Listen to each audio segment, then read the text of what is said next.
ada seseorang bekerja di tempat yang haram, jelas ini haram dan dia akui ini haram, tapi dia nggak mau keluar. Kenapa dia nggak mau keluar? Dia katakan, anak saya 4, Pak Ustadz. Kalau saya keluar, anak pertama bayar kuliahnya gimana? Anak kedua SMA-nya gimana? Harus bayar uang gedung.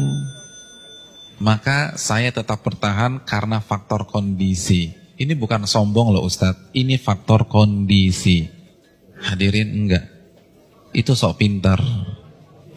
Itu sok pintar. Karena hakikatnya di hadapan kita ada 2 opsi. Opsi yang pertama, matematika kita, logika kita. Gaji kita 15 juta, anak 4. Oh cukup.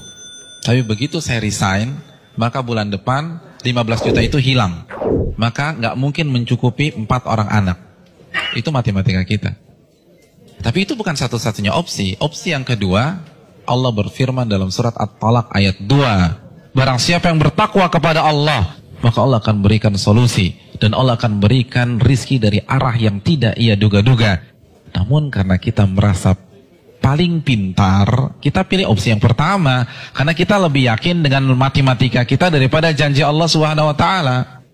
Bukankah itu sok pintar di hadapan Allah dan merasa cerdas di hadapan Allah Subhanahu wa ta'ala? Inti dari semua kedurhakaan itu merasa pintar, bukan kondisi. Merasa diri besar, merasa diri kuat menahan adab Allah pada hari kiamat. Rekan-rekan yang dirahmati oleh Allah Subhanahu wa ta'ala, ini masalah dari dulu. Karena iblis itu menggunakan teori ini. Kenapa iblis divonis kafir? Kenapa iblis divonis kekal di neraka? Karena ketika dia disuruh sujud, dia katakan apa? Enggak, ana khairun minhu, aku lebih baik daripada Adam. Engkau ciptakan aku dari api dan engkau ciptakan dia dari tanah. Saya ingin tanya, yang diserang dengan statement ini itu siapa rekan-rekan sekalian? Yang dibodoh-bodohi itu siapa? Allah, bukan Adam. Apa maksudnya? Ulama mengatakan maksudnya, ya Allah, engkau perintahkan aku sujud kepada Adam. Sedangkan dia dari tanah dan aku dari api. Ini perintah yang tidak masuk akal. Gitulah. Ini perintah yang bodoh. Kalau bahasa Arab, ini nggak worth it banget nih Allah gitu loh. Makanya kan Allah langsung habisi dia. Aba wastakbara wa kana minal kafirin. Ini bukan hanya semata-mata sujud hadirin. Ini lebih besar dari itu. Nah begitu juga dengan orang yang banyak maksiat sekarang. Ya nggak mungkin lah ada orang mengatakan ngaku muslim gue lebih pintar dari Allah. Enggak lah. Tapi dengan cara dia membantah ayat Allah, menolak hadis Nabi, itu kan rasa pintar. Merasa pintar. Akhirnya dibantah, dijawab. Hadirin simpel aja, saya kasih 2 contoh dalam masalah ini. Asy-Syu'ara ayat 61 ini jelas. Ketika Allah perintahkan Nabi Musa untuk lari, untuk keluar dari Mesir. Lalu apa yang terjadi? Dan ketika kedua kelompok itu sudah saling melihat, Fir'aun sudah melihat Nabi Musa di hadapannya, dan Musa kalau menoleh sudah melihat Fir'aun. Inna lamudrakun. Maka sebagian pengikut Nabi Musa itu mengatakan, kita akan tertangkap. Kita akan tertangkap. Kenapa? Depan laut merah, belakang Fir'aun. Logika main, ketangkap. Matematika main, ketangkap. Lalu apa kata Nabi Musa? Qala kalla, bukan begitu. Inna ma'iya rabbi sayahdin. Sesungguhnya Allah bersamaku dan Allah akan memberikan petunjuk. Maka setelah Nabi Musa berbicara demikian, baru Allah wahyukan anidrib bi'asakal bahra fanfalaqa. Pukulkanlah tongkatmu ke permukaan laut, maka laut pun akan terbelah. Ada 2 sikap yang kontradiksi. Yang satu begitu melihat kondisi real di lapangan, langsung menggunakan akalnya. Kita ketangkep. Kita ketangkep nih. Tapi Nabi Musa enggak. Beliau merasa bodoh di hadapan Allah.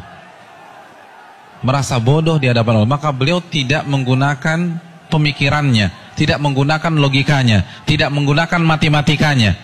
Nabi Musa lebih percaya dengan janji Allah, in tansurullah yansurkum. Jika kalian menolong agama Allah, Allah akan tolong kalian. Orang nggak akan bisa seperti ini kalau dia nggak merasa bodoh di hadapan Allah. Hadirin, saya ingin bertanya, pengikut Nabi Musa itu siapa sih? Bani Israel. Bani Israel itu bodoh atau pintar? Pintar. Dan Nabi Musa adalah anak bangsa Bani Israel yang tercerdas pada saat itu. Yang satu merasa bodoh, yang satu merasa pintar. Dan yang benar adalah yang merasa bodoh di hadapan Allah. Ternyata seluruh analisa, prediksi yang diucapkan oleh seluruh orang-orang yang mengatakan kita akan ketangkap salah semua. Bukankah itu pelajaran bagi kita? Bukan berarti kita nggak boleh menggunakan akal sehat, enggak. Tapi kalau sudah berhadapan dengan perintah yang jelas, larangan yang jelas, merasa bodohlah di hadapan Allah. Jangan kritik, nggak mungkin Ustaz. Ini nggak make sense nih Ustaz. Ini nggak dapat hitung-hitungannya. Tuh Anda baru lagi merasa pintar. Emangnya Allah nggak bisa mengkayakan Anda dari jalan-jalan yang Anda nggak duga? Contoh yang terakhir, jelas-jelas surat As-Saffat ayat 102. Perintah jelas. Allah perintahkan Nabi Ibrahim untuk menyembelih putranya. Lalu Nabi Ibrahim lakukan hal tersebut. Kita sudah bahas. Hadirin yang dirahmati oleh Allah Subhanahu wa taala. Nabi Ibrahim kenapa tetap menyembelih putranya? Karena merasa diri bodoh di hadapan Allah. Karena kalau pakai matematika dan logika, itu jelas sudah nggak boleh disembelih. Wong orang terbaik kok. Beliau akan komplain, kalau beliau merasa pintar saja, beliau akan komplain, kenapa anak saya disembelih? Saya kan manusia terbaik di sini. Harusnya kan anak saya sekolah di sekolah internasional, ya Allah, kenapa justru disembelih? Kan begitu logikanya. Tapi tidak, beliau merasa diri bodoh sehingga lebih percaya terhadap perintah Allah daripada logikanya sendiri. Ada yang berani meragukan kecerdasan Ibrahim? Saya ingin tanya, etnis dan ras tercerdas di dunia itu siapa? Bani Israel. Bani Israel itu keturunan siapa? Nabi Ibrahim dari Ishak. Jadi ini bapaknya kecerdasan. Tapi ketika berhadapan dengan perintah yang tegas, larangan yang tegas, udah sami'na wa ta'na. Lalu kita yang gak cerdas-cerdas begini, berani debat Allah, berani mengatakan ini nggak benar, ini keliru, hitungan saya nggak dapat. Kalau begitu kita makan apa? Allahu Akbar. Janganlah kalian mati kecuali kalian menjadi seorang muslim, pribadi yang menyerah kepada Allah. Kita yang mengkrit hari terakhir hidup kita. Dari sekarang, hadirin sekalian, dari sekarang menyerahlah kepada Allah.